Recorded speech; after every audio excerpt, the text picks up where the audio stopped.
Today, I want to tell you about a fascinating and thought-provoking journey of the United States of America. This journey is not merely a story buried in the dusty pages of history. It is the living saga of a nation that constantly reinvents itself, sometimes battling the impossible, and at other times contradicting its own ideals. With its intertwined layers, this narrative gains depth, presenting realities in every chapter that leave me both astonished and reflective. When we think of the American continent, many of us instinctively imagine a history that begins with the arrival of Europeans. In reality, however, these lands had been home to human societies for thousands of years, long before Christopher Columbus's ships reached their shores in 1492. In fact, the continent possesses a remarkably deep past, stretching back nearly 14,000 years. At that time, much of what is now Canada was covered by thick sheets of ice, and a vast land bridge existed where the Bering Strait lies today. It was this connection that allowed the first people from outside the continent to gather and settle in the Americas. The surprising truth is this: in 1492, North America was not the untouched wild paradise many imagine. On the contrary, it was a vibrant and densely populated land, home to more than 8 million Native Americans. If we could have soared across the skies of that era like a hawk, we would have encountered far fewer untouched landscapes than expected. Wherever we turned our gaze, rising columns of smoke would have been impossible to miss. Native peoples did not use fire solely for cooking or warmth. They also relied on it to shape, manage, and control the land they lived on. Along the rivers, canoes carved from massive logs, some capable of carrying 40 to 60 people, were carefully polished, while moonlight etched the silhouettes of migrating birds clearly across the sky. Contrary to popular belief, Native American tribes did not share a single uniform culture. They were profoundly diverse. Some lived in small groups, surviving through hunting and gathering, while others established highly advanced civilizations, boasting agricultural fields, monumental statues, temples, cities, and even astronomers. In the West, Inuit communities ventured out to hunt whales in umiaks covered with walrus hides. In the Pacific Northwest, native peoples repaired salmon traps along the rivers. Far to the south, in the Sonoran Desert, the Hohokam had been constructing an extensive irrigation network since around 300 CE, eventually digging nearly 970 canals to carry water to their crops over centuries. These feats of engineering were truly astonishing. Yet even more complex and unifying than all these civilizations combined were the Aztecs, who flourished in the Valley of Mexico in 1492. Their capital, Tenochtitlan, was built in the middle of Lake Texcoco and was larger than many European cities of the time. Surrounded by canals, the city bustled with merchants bringing goods from thousands of kilometers away, while zoological and botanical gardens captured the attention of all who visited. With Columbus's arrival in the Americas, this entire order was irrevocably transformed. From that point on, written records would begin to shape the history of North America. Above San Salvador Island, birds in flight witnessed a sight they had never seen before: 3 enormous ships gliding across the deep blue ocean. The strange vessels carried people as foreign and unfamiliar as the ships themselves. For the locals watching from the shade of the trees, the scene must have been one of profound astonishment, because from that moment on, nothing would ever be the same. In the 15th century, Europe was burning with the desire to discover new lands. Yet Europeans were not the only ones venturing into the seas during this era. For instance, the Chinese Admiral Zheng He led massive expeditions across the Indian Ocean, commanding enormous fleets of hundreds of ships and reaching as far as the eastern coasts of Africa. When compared to Columbus's voyage, 3 ships crewed by only about 90 men, Zheng He's 9-sailed flagship, stretching an astonishing 122 meters in length, seems almost beyond human imagination. Had the Ming emperors continued to support such grand expeditions, the history books we read today might have been written very differently. Meanwhile, Europeans were already consumed by dreams of glory, limitless power, and immense wealth. Even if Columbus had not reached the American continent in 1492, it was almost inevitable that another European would have arrived there sooner or later. The small island where Columbus first landed was described as a slice of paradise, and its inhabitants were portrayed as gentle and welcoming. By distributing red caps and glass beads, Columbus hoped to befriend them and convert them to Christianity. Yet the fact that these people were also seen as suitable to be governed and controlled was a somber sign of what was to come. Gold was Columbus's true driving force. The ships returning to Spain carried tales of precious metals, fertile lands, and peaceful natives, stories that lured thousands of Spaniards onto the seas with dreams of fortune. In his pursuit of more gold on the island of Hispaniola, Columbus began selling many Native Americans into slavery and sending them to Spain. Records even indicate that it was considered normal for colonists to own 2 or 3 Native Americans to serve them, along with animals for hunting. This was a system of slavery in practice, even if it was never openly named as such. Eventually, King Ferdinand and Queen Isabella had Columbus arrested and placed in chains. Other conquistadors, such as Balboa, were equally obsessed with gold. Native legends surrounding vast riches only further inflamed the Spaniards' insatiable appetite. What makes this period truly tragic is that, despite the Aztecs' ritual practice of human sacrifice, they had built an extraordinary civilization enriched by poets, storytellers, and astronomers. Europeans, driven by greed for gold and fierce competition, reshaped the American continent according to their own ambitions. This era marked a time when 2 worlds collided, intertwined, and clashed. Columbus remarked that the trees of the Americas were as different from those of Europe as night is from day. Plants such as dandelion and meadowgrass, brought from Europe, eventually became ordinary species across American grasslands. Fruits like lemons, oranges, and bananas, on the other hand, were of African origin. Yet the most decisive transformation came from the transfer of American crops to the rest of the world. Today, it is nearly impossible to imagine Italian cuisine without tomatoes, Ireland without potatoes, or Asia without maize. However, the most devastating aspect of this great exchange was invisible: microbes. The smallpox virus, unknowingly carried by the African Francisco de Eguía, became a catastrophic force for Native American populations.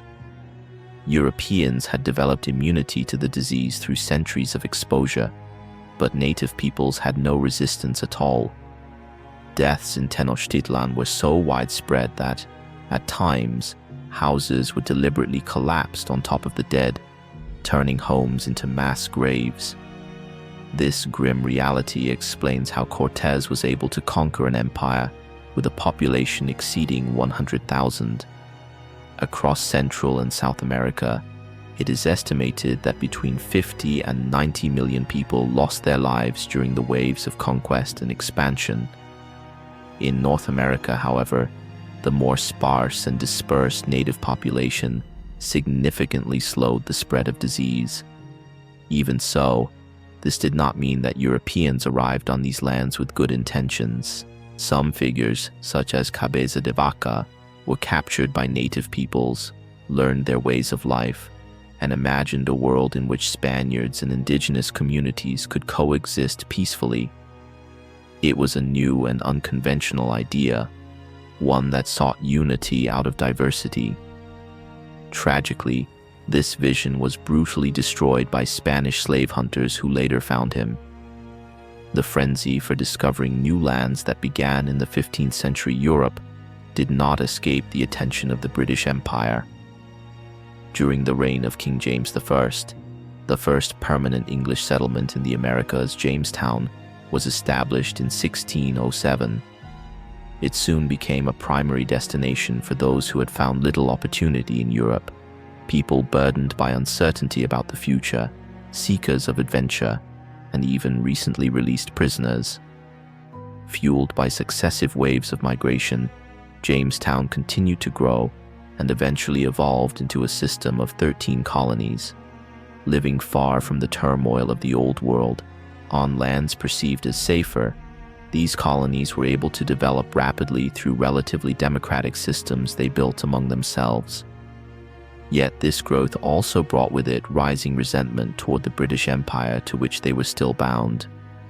Heavy taxation policies, such as the Townshend Acts, sparked deep anger across the colonies. When a tea-laden ship from England docked in Boston Harbor and its cargo was dumped into the sea, the event entered history as the Boston Tea Party, one of the first concrete sparks of the American Revolutionary War. Life in the colonies varied greatly depending on geography. In the north, pilgrims who settled in the New England region sought to establish independent religious communities. They viewed the Church of England as insufficiently pure and trustworthy. These separatists from the town of Scrooby had fled to the Netherlands due to religious persecution. 12 years later, in 1620, they set sail aboard the Mayflower after receiving permission to settle in Virginia. When the ship veered off course, they decided to establish their own system of governance, a decision that became known as the Mayflower Compact. Although the Pilgrims made up less than half of the ship's passengers, the agreement allowed all free men in the colony to participate in governance. A decade later, a group of nearly 1,000 settlers led by John Winthrop founded the Massachusetts Bay Colony. Winthrop's famous vision of a city upon a hill reflected their desire to build an exemplary society governed by God's laws. In this colony, church membership directly determined voting rights. Dissenters such as Roger Williams were banished, and those who continued to spread their beliefs could even face execution. Despite this, Roger Williams became one of history's earliest and strongest advocates for the idea of religious freedom. In the South, the picture was strikingly different. Virginia was rapidly transforming into a booming tobacco colony. Tobacco cultivation was extremely exhausting and physically demanding work. Yet, despite this, it could generate 5 to 10 times more income than working on a farm in England. The promise of such high profits drew thousands of people to Virginia. However, most of those who arrived were indentured servants, debt-bound laborers who signed service contracts to pay for their passage. Death rates in these lands were extraordinarily high due to malaria and other mosquito-borne diseases. Slavery, meanwhile, was becoming a defining force that would profoundly shape the destiny of the southern colonies. In Virginia's early years, there were no clear or explicit laws governing slavery. Some Africans, such as Anthony Johnson, gained their freedom after completing their terms of service, and even went on to own slaves themselves. Yet, over the following century, laws systematically restricting the rights of enslaved people were enacted. It is striking that the widespread adoption of ideas of freedom and independence in America coincided with the institutionalization of slavery. This contradiction produced one of the most complex and troubling foundations of American society. As colonial resistance to Britain steadily intensified, it paved the way for the Albany Congress of 1754 and the Continental Congress convened in 1774. The goal was to form a unified force against the British Empire. During this period, the motto "E pluribus unum," out of many one, was coined, symbolizing the strength of unity and collective action.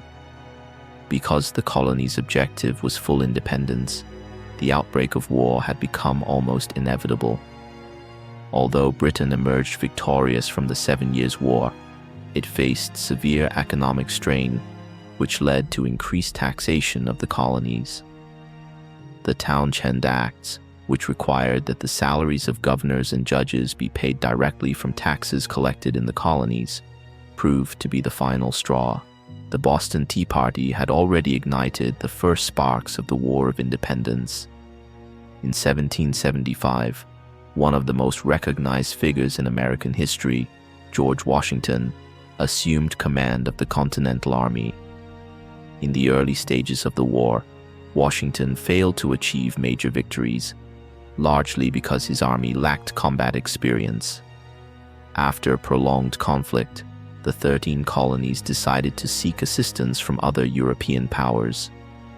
When that support did not immediately materialize, the Declaration of Independence was issued on July 4, 1776, a date now recognized as the official Independence Day of the United States. The Declaration, authored by Thomas Jefferson, contained the phrase, "All men are created equal," a radically bold idea that few truly believed at the time. While challenging British rule, the document proclaimed that people possessed inherent, natural rights.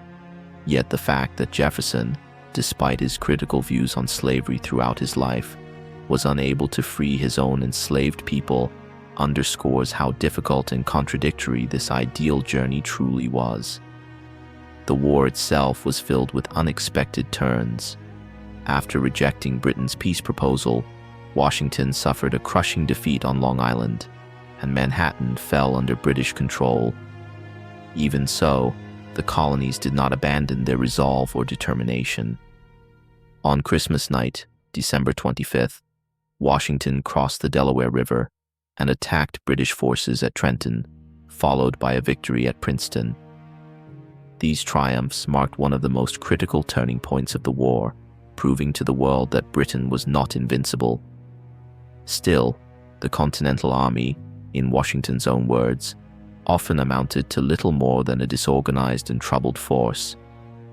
While British soldiers could fight the enemy and then return home, Washington understood all too well that he needed a disciplined, well-trained, and battle-ready standing army, one that could remain in the field for at least 6 months. For this reason, inviting the Prussian General von Steuben to America to train the army became one of history's great ironies. Von Steuben quickly imposed discipline and effectively rebuilt the American army from the ground up.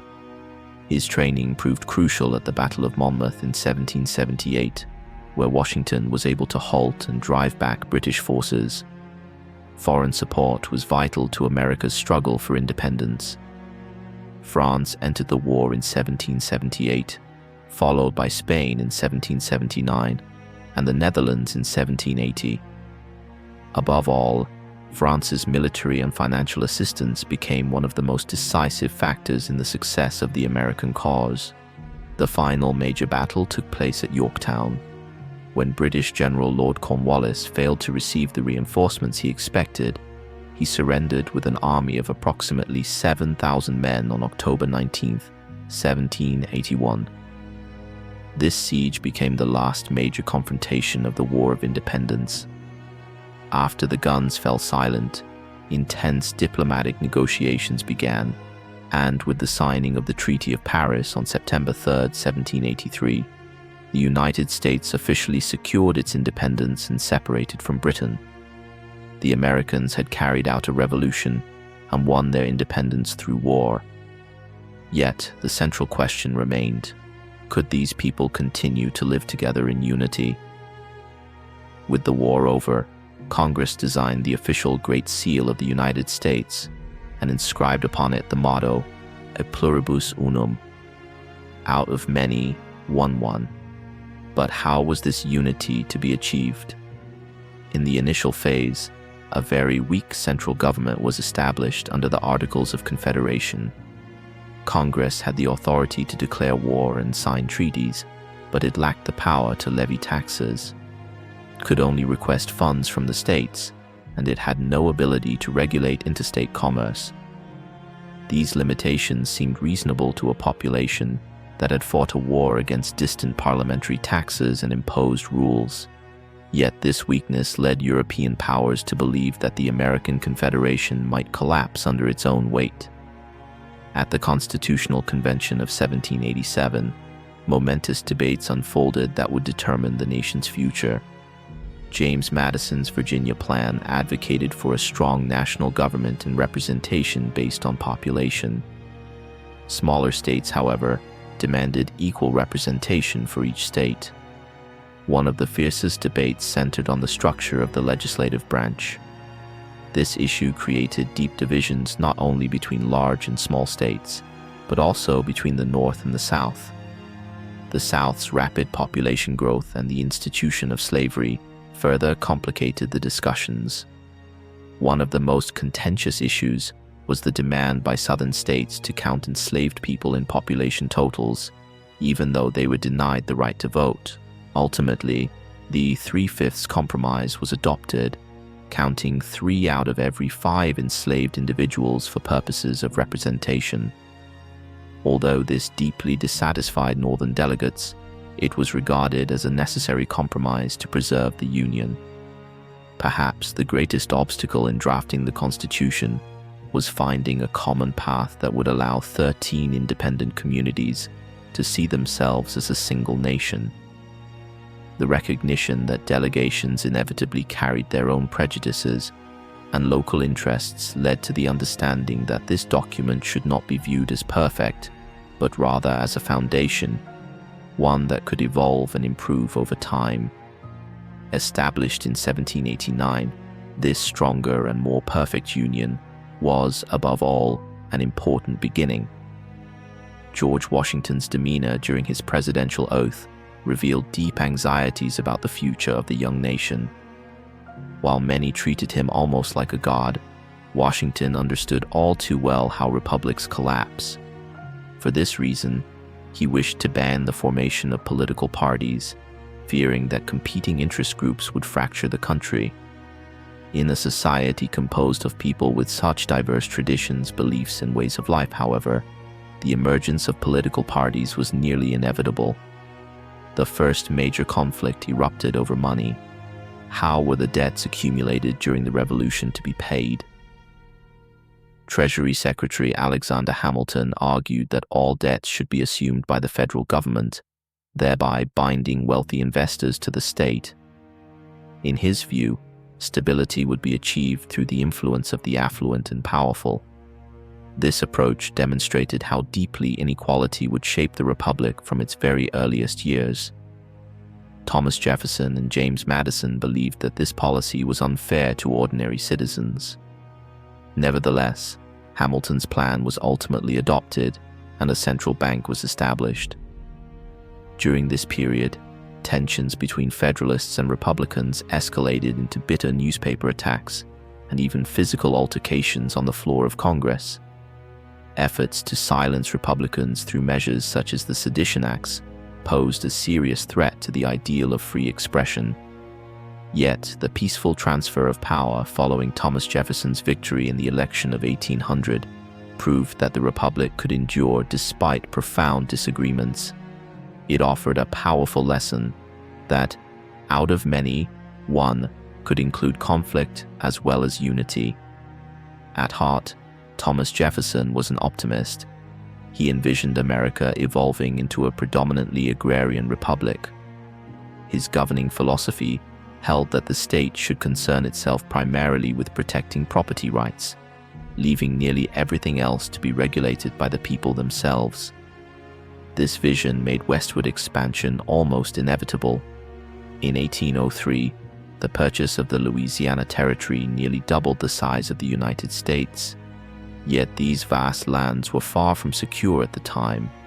The chaos left in the wake of the 7 Years' War and the War of Independence, the devastating impact of smallpox, and the forced displacement of indigenous peoples plunged the region into deep uncertainty. During Lewis and Clark's westward expedition, the language barriers and constant need for translation highlighted just how complex the cultural landscape of the new nation truly was. By the 1820s, during the presidency of James Monroe, European observers were astonished by the pace of democratization in America. Unlike in Europe, Americans seemed less inclined to distinguish sharply between rich and poor, educated and uneducated, a sign of how deeply the idea of equal opportunity had taken root within society. Politicians from humble origins, such as Martin Van Buren, argued that political parties were necessary to represent and balance the country's competing interests. The rise of Andrew Jackson to the presidency became a tangible symbol of popular political power. To Jackson, freedom meant giving everyone the same chance, equal opportunities to advance. Yet the greatest cost of this expansion and democratization was paid by Native Americans. Even in the 1820s, vast regions of North America remained under indigenous control. Jackson's Indian Removal Act mandated the forced relocation of Native peoples living east of the Mississippi River to lands west of it, primarily to the regions that would later become the state of Oklahoma. Some Native American nations, such as the Cherokee, attempted to defend their rights through constitutional and legal means. Despite this, they were forcibly removed by soldiers. This tragic process entered history as the Trail of Tears. By the 1840s and 1860s, the American continent stretched from the Atlantic to the Pacific, encompassing a vast expanse of land. These were years in which the nation reached a boiling point. Politicians held mass rallies, preachers delivered fiery sermons, and reformers filled the streets with protests. While cotton kingdoms expanded rapidly, the institution of slavery not only persisted, but grew even stronger. Covered wagons rolled westward across the endless plains beyond the Mississippi, carrying migrants toward lands producing goods for global markets. This movement represented a continuous westward journey across shifting frontiers. Horses introduced by the Spanish revolutionized Native American life, particularly in buffalo hunting. The French, through their relations with indigenous peoples, created a westward expanding frontier of the arms trade. And, from earlier periods onward, microbes continued to spread north and west, carried unknowingly in traders' blankets. As Americans explored the Pacific coast and Mexican ranchlands, overland routes were opened, enabling thousands to migrate to Oregon and California. These journeys were especially grueling for women. They cooked, cared for children, repaired clothing, and at times even drove the ox-drawn wagons themselves. During this era, the deepest conflict between America's ideals and the reality of slavery became increasingly visible.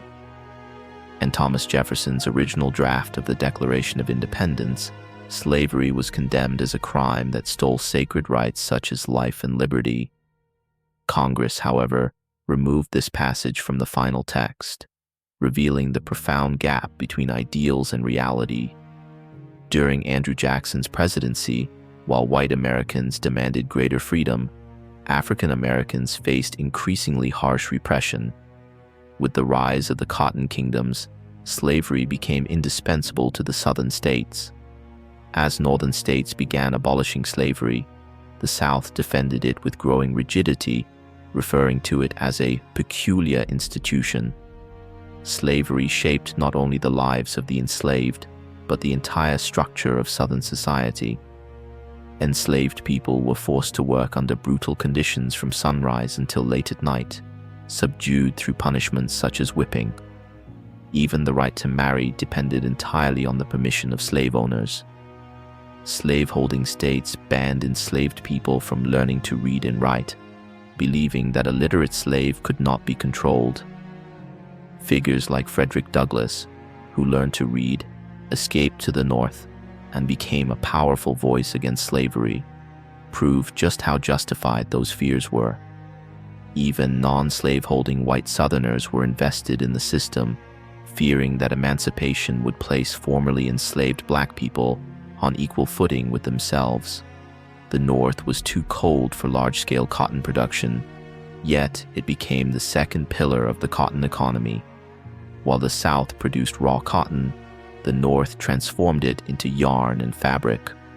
Despite Britain's ban on exporting industrial machine designs, figures like Samuel Slater brought this knowledge to America.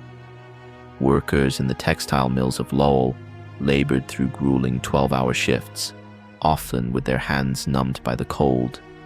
Even so, industrialization lowered the cost of ready-made clothing, fundamentally reshaping everyday American life.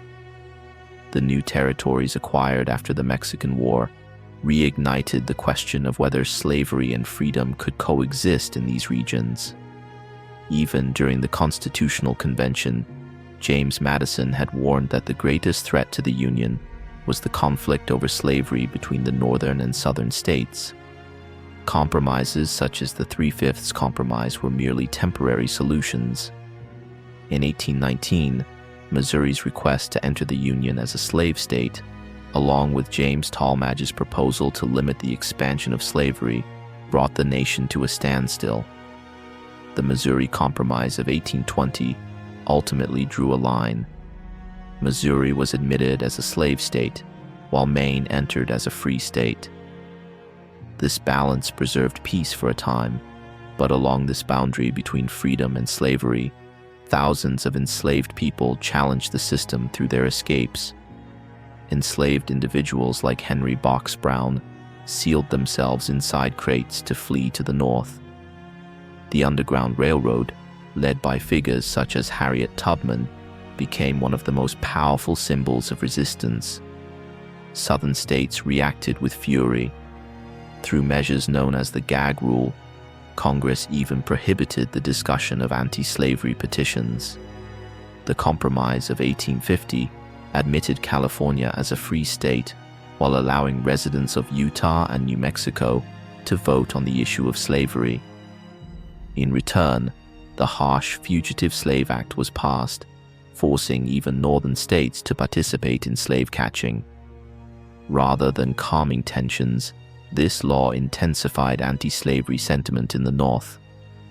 The Kansas-Nebraska Act of 1854 nullified the boundaries set by the Missouri Compromise, igniting new and bloody conflicts over slavery in these territories.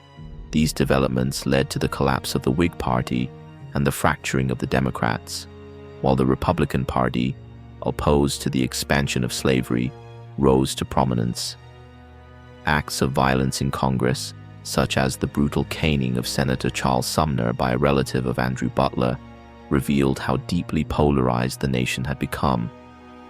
Abraham Lincoln's famous 1858 speech declaring that "a house divided against itself cannot stand" became one of the most powerful expressions of the crisis.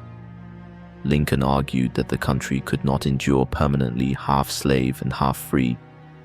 With Lincoln's election as president in 1860, a candidate committed to halting the spread of slavery entered the White House for the first time. In response, Southern states, led by South Carolina, seceded one by one, forming the Confederate States of America. A point of no return had been crossed, and the nation was driven toward a bloody civil war. With the outbreak of the Civil War, the question of how a nation could be rebuilt once again came to the forefront. Even upon taking office, Lincoln extended an olive branch to the South, assuring them that slavery would not be immediately abolished in Confederate states. However, the Confederacy's attack on Fort Sumter and Lincoln's call for 75,000 troops pushed the Upper South into the Confederate camp, making war unavoidable. Lincoln's generals, particularly General McClellan, pursued a cautious strategy, refraining from looting southern plantations or freeing enslaved people. Yet it became increasingly clear that this limited approach to warfare would never bring decisive victory. Republicans argued that emancipating enslaved people was not only a moral imperative, but also the key to winning the war by stripping the South of its fundamental labor force. By issuing the Emancipation Proclamation, which took effect on January 1, 1863, Lincoln took the most decisive step in shaping the course of the war. Although the order formally applied only to enslaved people in areas under Confederate control, the news spread rapidly. Thousands of enslaved men and women declared their freedom through their own actions, forcing Lincoln and the Union toward increasingly radical measures. Enslaved people worked tirelessly to turn the war in their favor. They listened to their masters' conversations and spread information, escaped whenever possible, and guided Union soldiers, compelling Confederate forces to remain constantly on guard. Southern hopes began to fade after General Lee's failed northward offensive at Gettysburg. During Pickett's charge, Union lines held firm, and the rebel forces suffered devastating losses before retreating. This marked the Confederacy's last major invasion of Union territory. In the aftermath of this victory, Lincoln secured the passage of the 13th Amendment through Congress, permanently outlawing slavery. The cost of the Civil War was staggering. Approximately 750,000 soldiers were killed, 1.5 million were left wounded or disabled, and nearly $20 billion was spent on the war effort. Lincoln's second inaugural address in 1865 stands as a masterpiece. He acknowledged slavery as the central cause of the war and called for healing the nation's wounds with malice toward none and charity for all, seeking a just and lasting peace. This vision, however, was cut short by assassination. On April 14, 1865, John Wilkes Booth shot Lincoln, and the president died the following morning. Lincoln's death made the already difficult peace process and the era of Reconstruction even more complex. Plantation owners were suddenly uncertain how to manage their labor force. They were forced to negotiate wages, working hours, and rest periods. Newly freed people, meanwhile, focused first on reuniting families torn apart by slavery, building their own cabins, and, for the first time, choosing their own ministers and establishing independent churches. Teachers and missionaries from the North moved southward, founding schools and colleges. One symbolic yet striking change was the right of freed Black Americans to walk on sidewalks. Where Black people had once stepped aside when a white person approached, they now held their ground, forcing whites to walk in the muddy streets. For a brief moment, it felt as though the world had been turned upside down. Free African Americans, alongside white Republicans, served in local and state governments. They established statewide public school systems and built new roads and bridges. Elections were often conducted peacefully, yet this revolution did not last.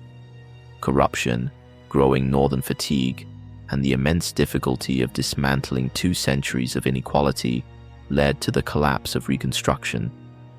White supremacist organizations such as the Ku Klux Klan emerged, using violence to systematically dismantle these gains and restore white dominance. The election of 1876 effectively marked the end of this era.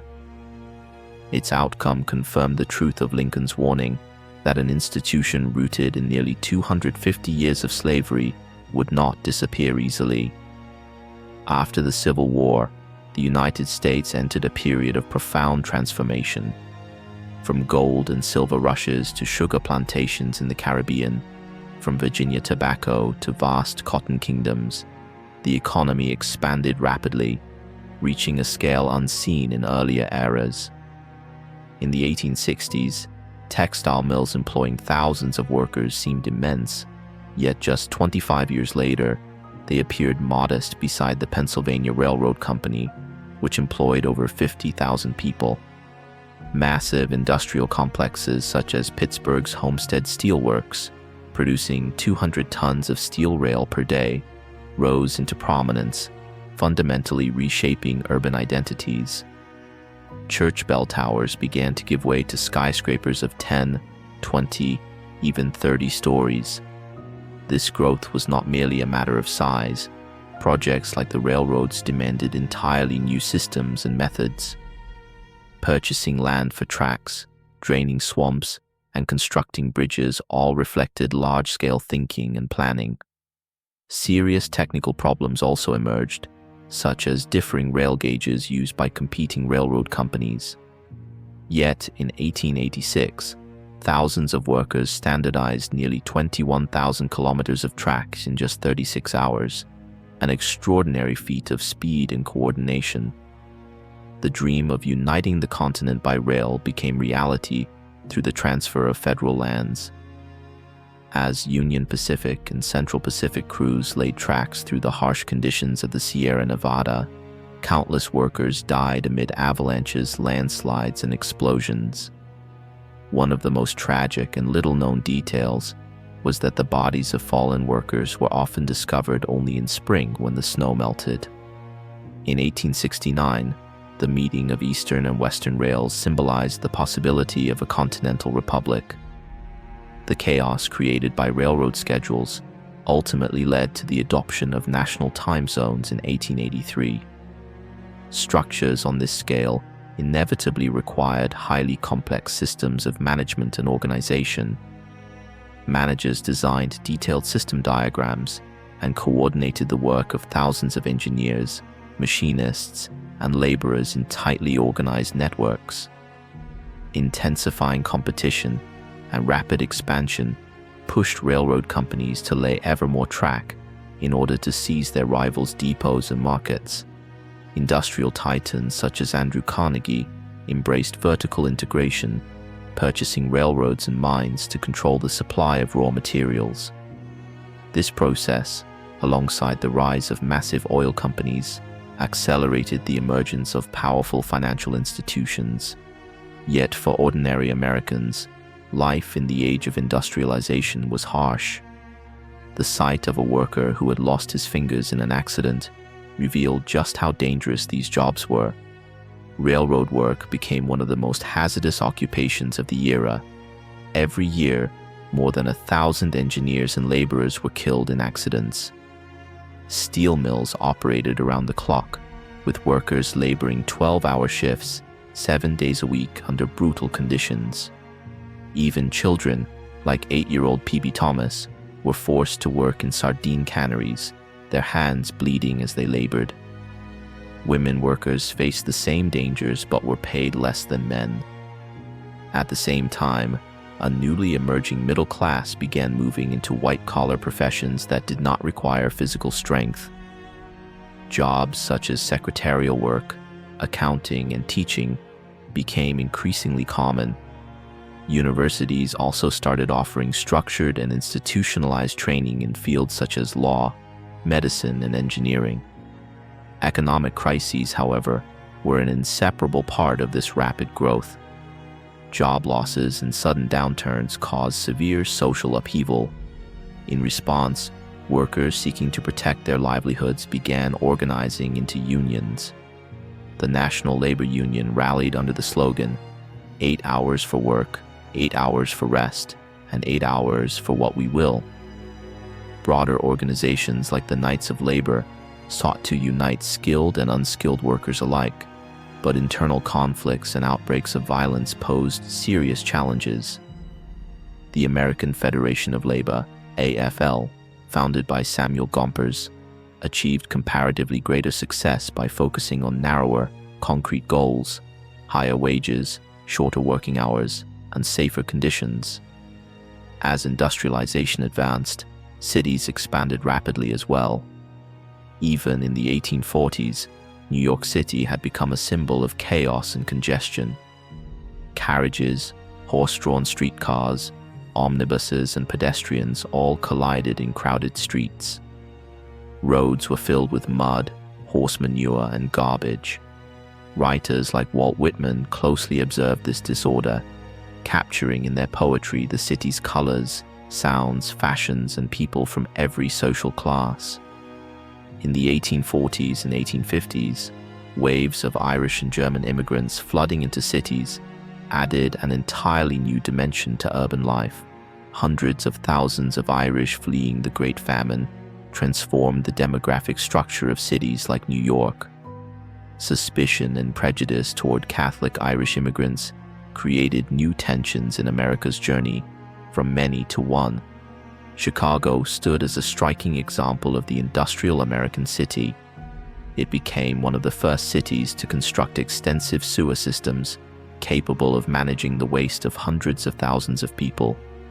Drinking water was brought in from Lake Michigan, forming the foundation of a modern urban infrastructure. The city emerged as a major hub where continental railroad networks intersected. Thanks to the refrigerated rail cars developed by Gustavus Swift, millions of animals were slaughtered there, and their meat shipped eastward without spoiling. In the 1880s, new waves of immigrants from southern and eastern Europe, and even from China, further enriched the cultural fabric of American cities. While Chinese immigrants established Chinatowns in places like San Francisco, most European newcomers entered the United States through Ellis Island in New York. Many immigrants arrived having heard the saying in Italy that the streets of America are paved with gold, only to discover that in many places there was not even asphalt. Complaints such as, "Forget gold, we were just hoping for paved roads," captured perfectly the collision between dreams and reality. During this period, the gap between rich and poor widened dramatically. Lavish neighborhoods filled with grand mansions stood side by side with overcrowded and unhealthy slums. The wealth generated by industrialization and the misery it produced existed side by side. Life felt suffocating in courtyard shanties, or in airless tenement buildings where 12 people might share a single room. This vast and turbulent structure within America itself was mirrored by the nation's growing presence on the world stage. Advances in industry and science had created a level of power never seen before, power that enabled nations to compete and wage war, even at enormous human cost. European states expanded their empires in pursuit of raw materials, calling this process imperialism. American expansion, however, was often not viewed in the same way, largely because the United States already controlled the entirety of the North American continent. While Europeans sought gold and resources overseas, America's own adventure had unfolded through westward expansion. As the new century approached, however, some American leaders began to view imperialism more favorably. After the outbreak of the Spanish-American War in 1898, the United States established control over territories such as Cuba, Puerto Rico, and the Philippines. Despite translating and distributing Filipino declarations of independence originally written in Spanish, the U.S. occupation of these lands marked a major turning point. In the summer of 1914, the assassination of the Austro-Hungarian heir by a Serbian nationalist in Central Europe triggered the outbreak of the First World War. New and terrifying technologies, machine guns, trench warfare, and poison gas produced destruction on a scale humanity had never witnessed before. Teddy Roosevelt's vision of warfare, rooted in cavalry charges and old military traditions, was rendered completely obsolete by the realities of modern combat. When the war began, President Woodrow Wilson declared the neutrality of the United States. In his view, the imperial rivalries of European powers should not draw America into such a devastating conflict. Yet, events soon proved that neutrality could not be sustained, and the United States ultimately entered the war. In its aftermath, Wilson argued that peace must be just and lasting. He presented his plan known as the 14 Points and proposed the creation of the League of Nations. However, because the Senate was controlled by Republicans, the treaty was never ratified, revealing the strength of the opposition Wilson faced. The war had been called the War to End All Wars, but it soon became clear that this too was an illusion. After the war, the 1920s marked the beginning of what was widely described as a new era. President Warren G. Harding sought to guide the country with his call for a return to normalcy. In 1920, the adoption of the 19th Amendment granted women the right to vote, an achievement that crowned 3 to 4 decades of determined struggle. During these years, a new image of womanhood emerged. Women wore simpler clothing, cut their hair short in the bob style, used makeup, entered the workforce, and lived more independent lives. Although these changes primarily affected middle-class women, they signaled that the idea of women being capable of far more in life was beginning to take root. At the same time, new inventions were transforming everyday life. Electric sewing machines, refrigerators, and other household appliances became increasingly common. The rhythm of modern life entered the home itself, reshaping daily routines from the inside out. New forms of entertainment also appeared, including jazz music and dances like the Charleston.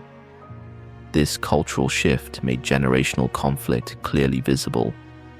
Older Americans were often uncomfortable with what they saw as sinful and excessive movements. Mass culture was also taking hold during this period. Movies and radio made it possible for people in distant places to share the same experiences at the same time. Films introduced audiences to sights they had never seen in enclosed halls before, from the Grand Canyon to exotic animals, and gradually began telling simpler, more accessible stories. By 1926, nearly 20,000 movie theaters had been built across the country. Henry Ford's assembly line pushed mass production to an entirely new level. His strict factory rules, banning workers from laughing, talking, or even whistling, prompted the wife of one factory worker to write a letter declaring, "Your factory is no different from a slave ship." Despite this, the growing number of cars produced and sold stimulated the economy. Highways built with gasoline taxes, along with advances in automobile production and road design, offered Americans a standard of living unlike anything they had known before. Investing in stocks became another craze of the era. People bought shares on installment plans, and as prices continued to rise, dreams of instant wealth spread rapidly. Newspapers ran headlines proclaiming that everyone can get rich. But this dream came to an abrupt end in 1929 with Black Thursday. Stock prices collapsed, panic set in, and people lost not only their savings, but also their faith in the future. The era, once celebrated as a new age, came to a violent and sudden close. The darkest days of the Great Depression were etched into memory as Black Thursday and Black Tuesday in 1929. In the months that followed, the causes of the market crash were fiercely debated. People struggled not only to survive economically, but also to preserve hope itself. The core problem behind the collapse was simple yet devastating. Factories had produced enormous numbers of cars and appliances that could no longer be sold. Workers had purchased goods on credit, but their buying power had vanished. Each week, roughly 100,000 Americans lost their jobs. By 1932, unemployment had reached 13 million people. Personal savings disappeared at an alarming pace. In some parts of North America, conditions were even more severe. The Great Plains turned into a disaster zone known as the Dust Bowl. Overfarming, the destruction of vegetation, and relentless winds caused the soil to blow away. Nearly 3 million people were forced to abandon their homes in search of a better life. President Hoover proved incapable of responding effectively to the crisis. Traditional solutions such as austerity measures and tax increases only made conditions worse. His opposition to direct aid for the unemployed stemmed from a fear that people would grow accustomed to dependency. This approach made it painfully clear that the nation was being drawn into one of the darkest periods in its history. The election of 1932 brought Hoover's era to an end. His successor, Franklin Delano Roosevelt, represented an entirely different kind of leader. Though born into a wealthy family, he assumed office with a firm determination to pull the country out of its deep crisis. He was always willing to meet people face to face, persuade them, and immerse himself in public life. Despite being paralyzed from the waist down due to polio, he worked with extraordinary determination, gathering his strength and willpower. As a Democrat, Franklin Delano Roosevelt promised the American people a fairer social order. Roosevelt did not arrive with a flawless, ready-made plan, but he did have a clear philosophy. Try a method. If it fails, admit it frankly and try another. But above all, try something. When he took office on March 4th, 1933, he addressed the nation with his famous words, "The only thing we have to fear is fear itself." For millions of Americans trapped in despair, these words became a beacon of hope. The first 100 days of the New Deal unfolded like a political whirlwind. To rescue the banking system, Roosevelt declared a nationwide bank holiday. Sound banks reopened quickly, and this decisive move restored public confidence in both the government and the financial system. Roosevelt's advisory group, known as the Brain Trust and composed of professors and experts, created dozens of new government agencies designed to stabilize the economy, reduce unemployment, and prevent future crises. Programs such as the Federal Emergency Relief Administration and the Public Works Administration employed millions of jobless Americans directly through the federal government. The Civilian Conservation Corps, CCC, alone put more than 2 million young men to work in nature. They built 40,000 schools, 1,000 airports, maintained nearly 800,000 kilometers of roads, planted millions of trees, and constructed sports fields. In some of the nation's poorest regions, such as the Tennessee Valley, floods were brought under control and dams were built to generate electricity. These projects transformed rural life in profound and lasting ways. The New Deal did not merely offer temporary relief, it introduced lasting reforms designed to prevent future economic disasters.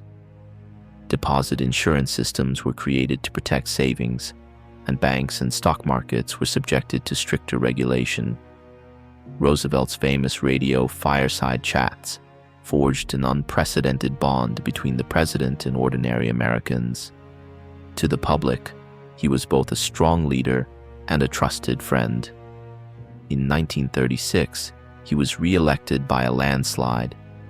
His eventual 4-term presidency was an achievement unmatched in American history. Meanwhile, the Treaty of Versailles that had ended the First World War satisfied no one completely. Defeated nations seethed under the burden of heavy reparations, while Italy and Japan, though on the winning side, felt they had not been adequately rewarded. Japan's invasion of Manchuria in China and Italy's annexation of Ethiopia rapidly escalated international tensions. The prolonged silence of Europe's democratic nations in the face of Hitler's rise stemmed largely from the still raw memories of the First World War. President Roosevelt, however, opposed America's rigid isolationist stance. The transfer of warships and military aid to Britain played a crucial role in discouraging Hitler from pursuing his plans to invade the British Isles. Yet, on December 7, 1941, Japan's surprise attack on Pearl Harbor inevitably drew the United States into the Second World War. This conflict represented the peak of the military power and destructive capacity unleashed by the industrial age. As Adolf Hitler swept across Europe in pursuit of his vision of a new Reich, he carried out one of the darkest crimes in human history, the Holocaust. Approximately 6 million Jews were systematically starved, shot or murdered in gas chambers within concentration camps. It was an atrocity beyond comprehension, but Hitler's power, driven by relentless expansion and spiraling beyond control, ultimately carried the seeds of its own collapse. Under the ruthless rule of Joseph Stalin, the Soviet Union mounted an epic resistance against German forces at Stalingrad. At the same time, British and American troops pushed German armies back in North Africa, fundamentally altering the course of the war. Compressing 6 years of global conflict into just a few pages can never fully convey the scale of suffering and terror it unleashed. Aerial bombings, artillery barrages, and trench warfare revealed how countless individual actions, small and large, merged into a single, overwhelming firestorm. The war's impact was deeply felt in the United States as well. After President Franklin D. Roosevelt's death in 1945, his successor, Harry S. Truman, made one of the most controversial decisions in history. On August 6th, an atomic bomb dropped on Hiroshima instantly killed approximately 40,000 people, while hundreds of thousands more were condemned to years of suffering. 3 days later, a second atomic bomb fell on Nagasaki. Japan surrendered soon afterward, and the war officially came to an end. This conflict made it unmistakably clear that the United States could no longer bury its head in the sand and live in isolation from the rest of the world. Detachment was no longer an option. In the aftermath, the world lay in ashes, cities reduced to ruins, millions displaced, and nearly 12 million prisoners of war in need of care and resettlement. By contrast, the United States emerged from the devastation relatively intact. Industries that had operated at full capacity during the war now fueled rapid economic growth. The American Navy, Air Force, and Army became the most powerful military forces on Earth. Yet another superpower had also risen, the Soviet Union. Despite losing more than 20 million citizens and seeing much of its urban landscape destroyed, the Soviets remained standing. Stalin tightened his grip over Eastern Europe, lowering what became known as the Iron Curtain. This marked the beginning of the Cold War, a confrontation that would last nearly 40 years, 50 years, not through direct conflict between the superpowers, but through constant tension and proxy struggles. Germany, Korea, Vietnam, and Cuba became some of the most dangerous flashpoints in this global rivalry. President Truman symbolized the weight of this era with the plaque on his desk reading, "The buck stops here," a clear declaration that ultimate responsibility rested with him. With the insistence of Secretary of State George Marshall and the approval of Congress, the Marshall Plan was launched to rebuild Europe. This initiative was not merely an economic aid program. It was also a strategic effort to prevent the spread of communism across the continent. The atomic bomb had given the United States an overwhelming military advantage. Yet doctors, journalists, and scientists who survived Hiroshima warned that such a weapon could render the world an uninhabitable wasteland. Despite these warnings, tensions continued to rise. In 1950, the communist invasion of South Korea by North Korea ignited the first hot conflict of the Cold War. Following the attack on South Korea, the United States intervened militarily and became directly involved in the Korean War. President Truman's public discussion of the possibility of using atomic weapons deeply alarmed America's European allies. The shadow of nuclear weapons had now fallen across the world. The Cuban Missile Crisis of 1962 would go down in history as the moment humanity came closest to nuclear catastrophe. Soviet leader Nikita Khrushchev, responding to American missiles deployed in Turkey, secretly stationed nuclear missiles in Cuba. It was a bold yet extraordinarily dangerous move, like slipping a porcupine into an opponent's trousers. The crisis was triggered when President John F. Kennedy was shown photographs taken by a U-2 spy plane, revealing the missile sites. American military commanders urged an immediate bombing of the launch facilities. Such an action would have mirrored Japan's surprise attack on Pearl Harbor, a devastating first strike. Kennedy chose a different path. Instead, he announced a strict naval blockade, euphemistically termed a quarantine, to turn back all Soviet ships carrying weapons to Cuba. When Soviet vessels reversed course, it marked a fleeting moment of victory. The two sides were locked in a stare-down, and this time, one had blinked. Yet the crisis was far from over. Kennedy emphasized that even a single missile could kill hundreds of thousands of people, and he openly acknowledged the madness of a world in which two men, living on opposite sides of the globe, could decide the fate of humanity. Eventually, a secret agreement was reached between Kennedy and Khrushchev. American missiles would be removed from Turkey, and the United States would pledge not to invade Cuba. October 27, 1962, known as Black Saturday, was the most dangerous day of the crisis. Tensions peaked when a U.S. U-2 aircraft was shot down over Cuba by Soviet forces. Even then, Kennedy resisted calls for a large-scale air assault, and humanity's destruction was narrowly avoided. Faced with the prospect of nuclear annihilation, Khrushchev also stepped back.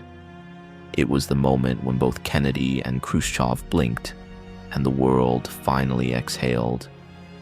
History is often told as if it were shaped solely by the decisions of great leaders. Yet just 1 year after the Cuban Missile Crisis, hundreds of thousands of Americans marching through the streets of Washington revealed who the true authors of history really were: ordinary people. American history is, at its core, the story of an ongoing struggle between slavery and freedom. The Civil War claimed more lives than all of America's other wars combined. Slavery had been formally abolished, but freedom had not been fully secured. Economic and social divisions persisted deeply. In schools, buses, hospitals, even at water fountains, black and white Americans were separated. In Alabama, the fact that whites were legally forbidden from even playing checkers with black citizens exposed how absurd and dehumanizing racial discrimination had become. Under the doctrine of separate but equal, a brutal color line, enforced by lynchings and terror, was drawn between black and white Americans. This system was not equality, it was systematic humiliation. Courageous journalists and activists such as Ida B. Wells raised their voices against this injustice by exposing lynch culture and racist violence. From its founding, the NAACP, National Association for the Advancement of Colored People, argued that separate but equal was fundamentally wrong. One of the most critical turning points in this struggle came in 1954. In Brown v. Board of Education, the U.S. Supreme Court ruled that segregation in public schools was unconstitutional.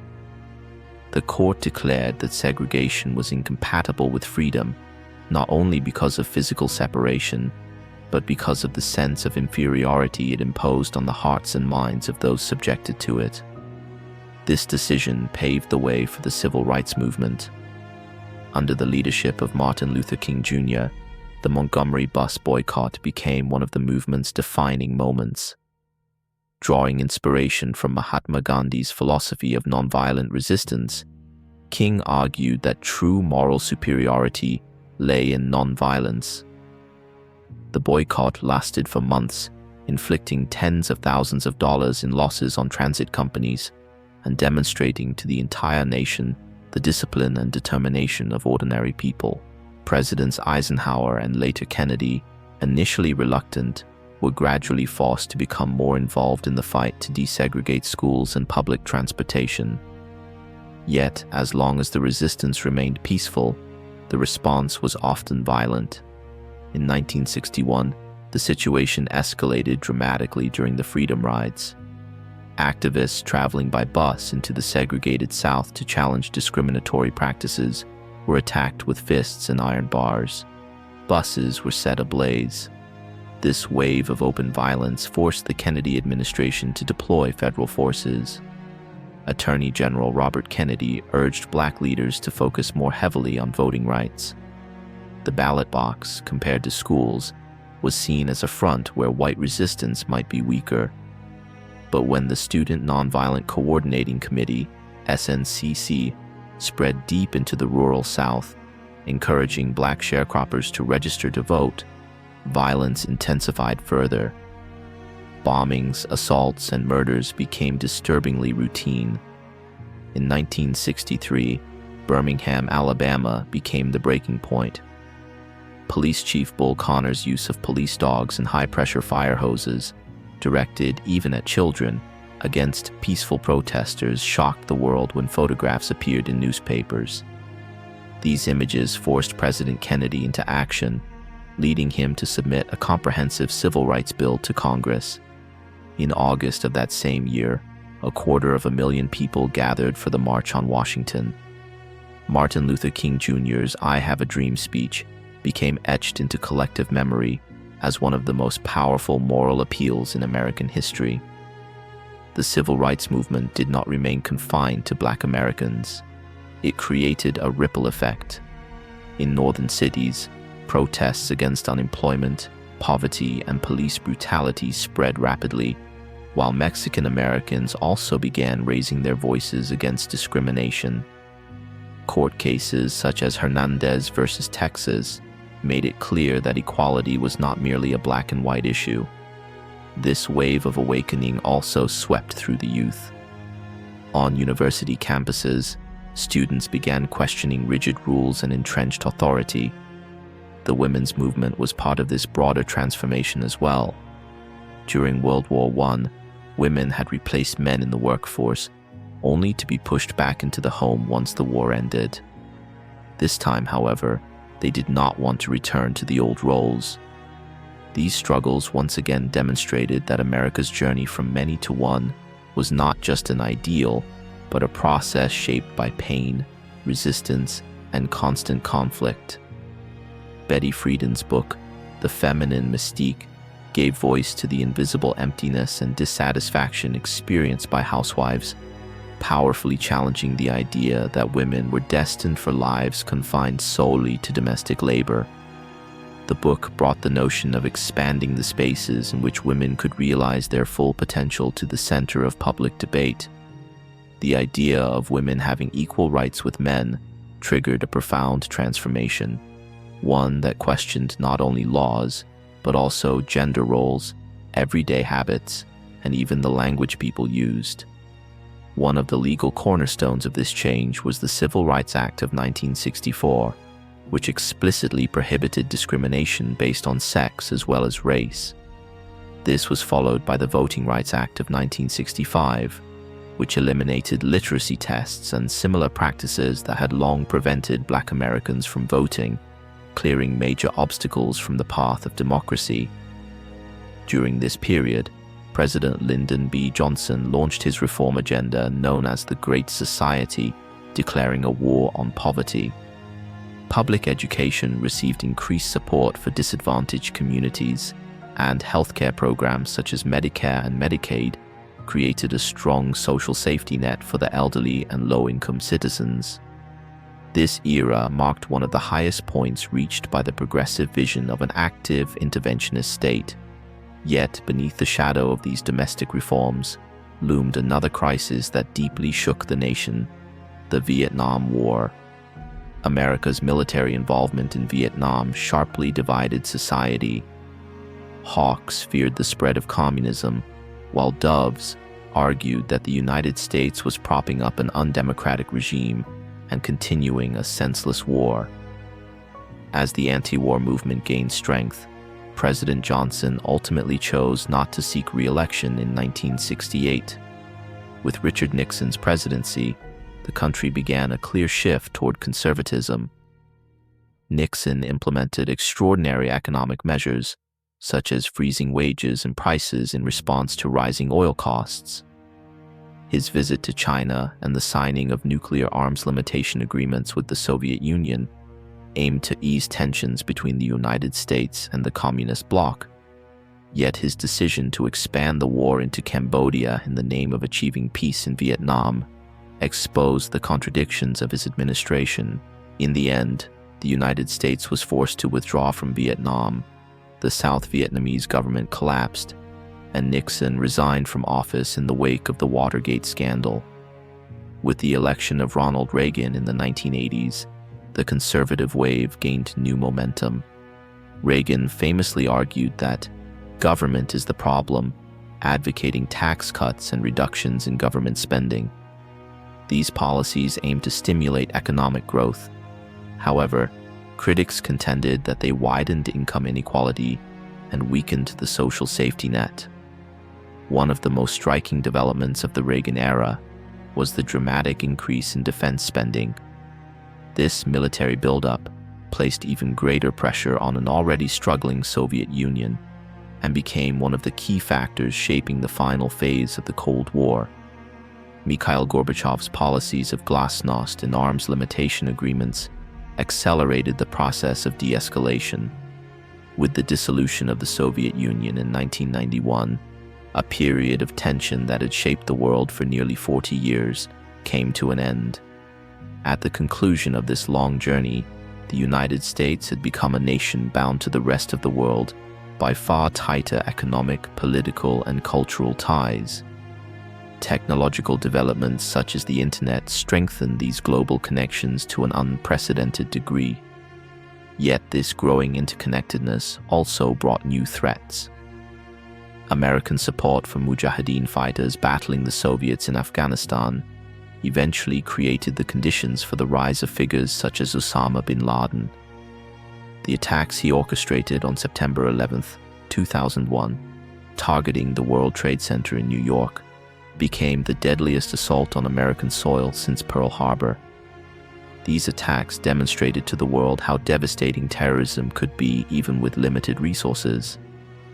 The deaths of citizens from more than 50 different countries revealed that the assault targeted not only the United States, but the global system itself. Immigration continued to be an inseparable part of America's story. As post-World War II restrictions were loosened, new waves of immigrants arrived from Asia, South America, and Europe. Following the Cuban Revolution, large numbers of Cubans flowed into Florida, while the Vietnam War triggered mass migration from Southeast Asia. By 2010, the Latino population in the United States had grown larger than the African American population.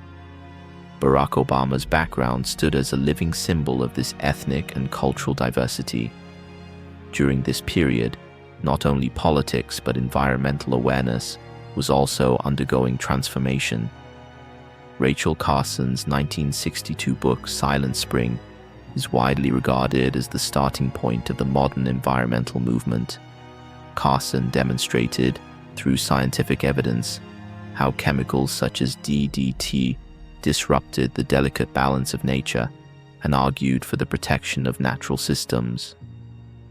Despite intense pressure from the chemical industry and her own serious health problems, she refused to retreat, becoming an inspiring figure.